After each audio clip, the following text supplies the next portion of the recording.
Hey everyone, welcome back to my YouTube channel. Today, I've got a quick tutorial for you. Ever wondered how to remove Meta AI from Messenger? Well, you're in luck because that's exactly what I'm going to show you today.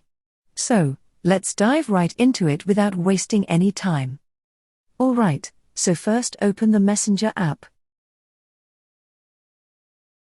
As you can see here, this is the Meta AI in Messenger. If you want to get rid of it, here's what you need to do.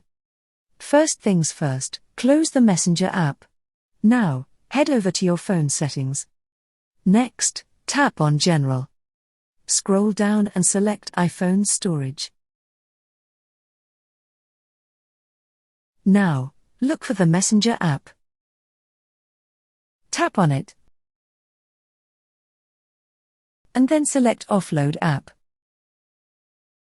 Once it's offloaded, you can go ahead and delete the app. Now, here's something important to note.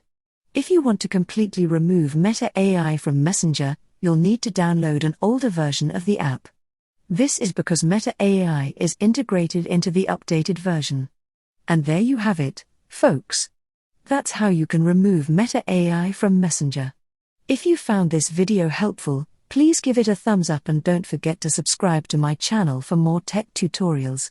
Thanks for watching.